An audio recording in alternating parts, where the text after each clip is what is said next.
Fala pessoal, sejam bem-vindos, começando mais um vídeo com muitas informações importantes. Mas antes, eu peço para que você se inscreva no canal, deixe o seu like e compartilhe o vídeo com o máximo de pessoas. Giro na tela e notícias a seguir.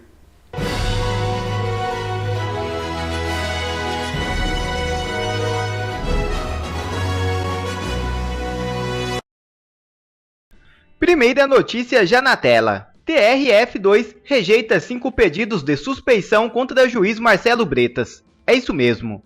O Tribunal Regional Federal da 2ª Região rejeitou 5 pedidos da defesa de Sérgio Cabral, ex-governador do Rio de Janeiro, para a suspeição do juiz federal Marcelo Bretas, de acordo com informações do jornal O Globo. As solicitações recusadas estão ligadas a 11 ações relacionadas à Operação Lava Jato, já em andamento no 2º grau de jurisdição, conforme reportou o colunista do O Globo. Os advogados de Cabral esperavam interromper a progressão de seus recursos até que fosse concluído o procedimento disciplinar que resultou no afastamento de Bretas da 7ª Vara Federal Criminal do Rio pelo Conselho Nacional de Justiça. Bretas foi afastado em fevereiro passado. A defesa de Cabral alega que o juiz mostrou parcialidade em suas decisões condenatórias contra o ex-governador, alegação semelhante à feita pelos advogados de Lula contra o juiz Sérgio Moro, e que foi aceita pelo Supremo Tribunal Federal. Outra notícia já na tela. Artrose e idade. Saúde de Lula desperta novas preocupações. É isso mesmo. A artrose no quadril que deve levar o presidente Luiz Inácio Lula da Silva à mesa de cirurgia, provavelmente em outubro, é o segundo problema de saúde a afetar a agenda do chefe do executivo em seus 7 meses de terceiro mandato. Antes disso, em março, Lula havia adiado por alguns dias uma viagem à China por causa de uma pneumonia. Aos 77 anos, ele é o presidente mais velho que o país já teve. A sua saúde é motivo de preocupação. Na manhã do último domingo, Lula foi submetido a uma infiltração na região do quadril. Isso significa que um anestésico foi aplicado diretamente na articulação com o objetivo de amenizar as dores. Em sua live semanal na última terça-feira, Lula disse que vai esperar até outubro para fazer a cirurgia. O presidente afirmou que quer passar pelo procedimento para aliviar a dor. Enquanto Lula estiver ausente por causa da cirurgia, o vice-presidente Geraldo Alckmin deve ficar no seu lugar. Outra notícia já na tela. TSE faz comunicado enigmático sobre mudanças nas eleições. É isso mesmo. Sem mais sem menos, o Tribunal Superior Eleitoral publicou um informativo explicando como funcionam as mudanças eleitorais e os prazos para tais alterações. Segundo o TSE, qualquer mudança legislativa que altere o processo eleitoral precisa ser aprovada pelo Congresso Nacional com um ano de antecedência da eleição. A Corte afirmou que essa norma é chamada de princípio da anualidade eleitoral. É a garantia que haverá casuísmos sem benefícios a qualquer participante do processo eleitoral, diz um trecho da publicação do TSE.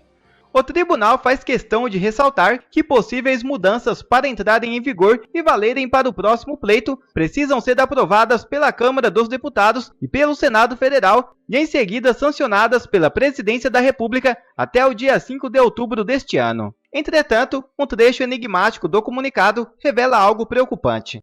O princípio da anualidade não abrange os regulamentos editados pela Justiça Eleitoral para promover a fiel execução da lei, sem extrapolar seus limites legais ou inovar a ordem jurídica eleitoral, diz o TSE.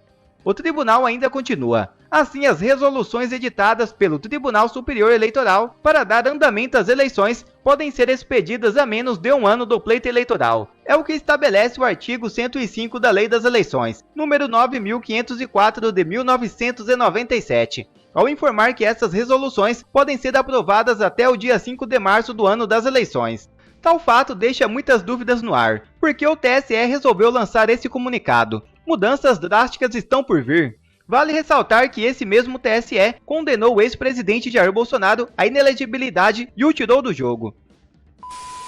Outra matéria na tela. Uma ascensão perigosíssima do Dino sobre a Polícia Federal. Alerta advogado. Veja o vídeo.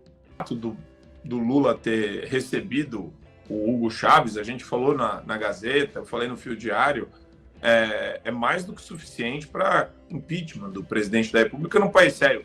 É que, como a gente ultrapassou todos os limites do absurdo, né? Então, o Lula já falou em extirpar os animais selvagens, ele já conseguiu dar, em menos de 7 meses, as declarações mais estapafúrdias, mais violentas, mais virulentas, que a gente nunca poderia imaginar. Até a gente que viu o Lula da campanha e falou: esse cara não está pregando paz, esse cara não está pregando amor. Não é o Lula da campanha de 2001.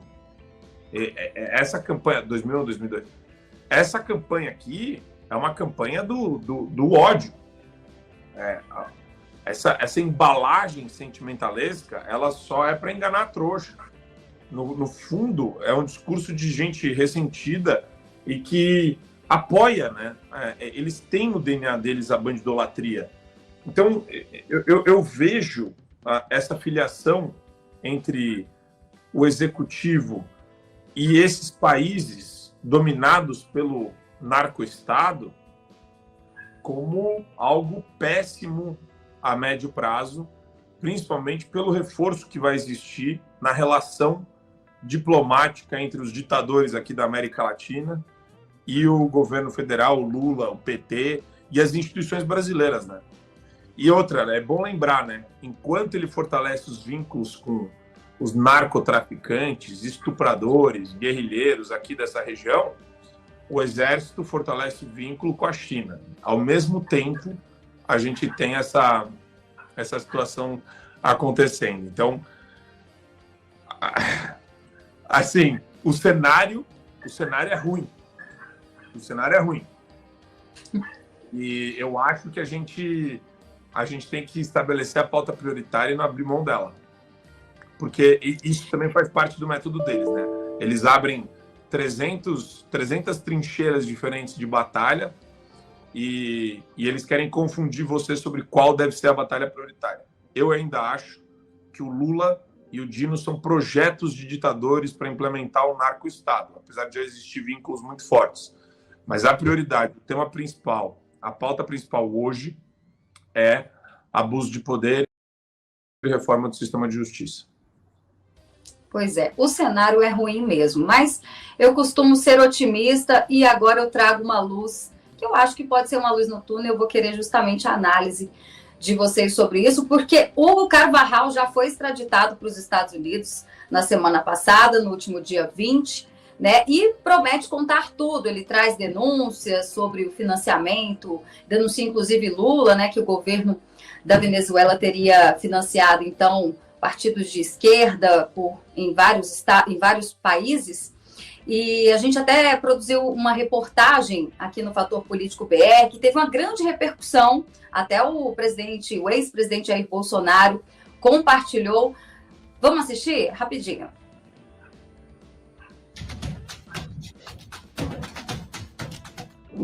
A Justiça espanhola ordenou a extradição imediata para os Estados Unidos de Hugo Armando Carvajal, conhecido também como El Pollo Carvajal, o que vem deixando muita gente poderosa preocupada. O ex-chefe da contra-espionagem venezuelana durante a presidência de Hugo Chávez é acusado de tráfico internacional de drogas e fez graves denúncias. Segundo ele, partidos da esquerda na América Latina e também na Europa teriam sido financiados por Chávez e Maduro. Entre os beneficiados estaria o presidente Lula. Carvajal diz que tem como provar as denúncias. Será mesmo? Elisa Robson foi uma das únicas jornalistas a investigar o caso. E, inclusive, esteve na Espanha, onde entrevistou Carvajal. Recentemente, ela comentou sobre a extradição do ex-general venezuelano. Vamos lembrar que foi Carvajal quem revelou detalhes desconhecidos sobre como o socialismo venezuelano se dedicou a irrigar com enormes quantidades de dinheiro da PDVSA, a estatal petrolífera da Venezuela, partidos de esquerda em diversos países da Europa e da América Latina. Carvajal disse ao juiz espanhol Manuel García Castellón que o governo venezuelano financiou ilegalmente movimentos políticos de esquerda no mundo todo por pelo menos 15 anos. E o mais alarmante é que continua a fazê-lo ainda hoje. Quando eu estive na Espanha há pouco mais de um ano, Carvajal afirmou, inclusive, que a campanha de Lula 2022 foi financiada exatamente dessa forma. Vale lembrar que as eleições americanas serão no ano que vem, em 2024. Se Trump ou Ron DeSantis vencerem, imagine o que eles podem descobrir com Carvajal nas mãos. Com informações direto de Brasília, Berenice Leite para o Fator Político BR. Pois é, Serrão, imagine o que eles podem descobrir ou já sabem. O que você acha que é a extradição dele, né, para os Estados Unidos? Qual é o efeito, né, disso? Afinal, foram 10 anos em negociações, a esquerda não queria deixar ele ir para os Estados Unidos de jeito nenhum. E agora, terá um efeito? E qual seria? Muito provavelmente, se alguma coisa for acontecer, vai demorar um pouquinho. Vai depender dessa transição para o próximo governo norte-americano na Casa Branca. Com a atual composição lá, com Joe Biden, não espere nada de Joe Biden para favorecer combate a narconegócio, narcotráfico, nada disso. Mas o Carvajal tem muito a dizer, sabe tudo, ele sabe tudo. E, aliás, acho que o mundo inteiro sabe tudo sobre esse modelo que o Hugo Chávez utilizou para praticar o socialismo bolivariano, né? E o Chávez não morreu, hein? Ele continua vivo. O Nicolás Maduro disse, assim que o Chávez cantou para subir, o Maduro disse lá, eu vejo o passarito, é o passarito está vivo, o passarito está vivo até hoje. Então, o Nicolás Maduro é apenas um Hugo Chávez muito piorado, muito mais ignorante, muito mais autoritário, né? O Hugo Chávez era um militar, era um tenente-coronel de formação militar. Maduro, coitado, era um motorista lá de ônibus, né? Então, veja, sem querer, sem preconceito ao motorista de ônibus, mas não dá para você comparar, né, a formação de um militar para tratar de questões de Estado com o Nicolás Maduro. Nicolás Maduro é uma piada. Mais piada que ele, só o presidente Lula, que o recebeu aqui no Brasil como chefe de Estado. Se o bicho pegar para o lado do Maduro, com as denúncias do Carvajal, sem duvidamente, como diria um amigo meu, vai sobrar para Luiz Inácio Lula da Silva. Bom, quer receber mais conteúdos como esse? Então inscreva-se agora mesmo no canal, deixe o seu like e compartilhe o vídeo com o máximo de pessoas. Assim você vai estar me ajudando demais. Fico por aqui, um forte abraço e que Deus abençoe a todos. Brasil acima de tudo e Deus acima de todos.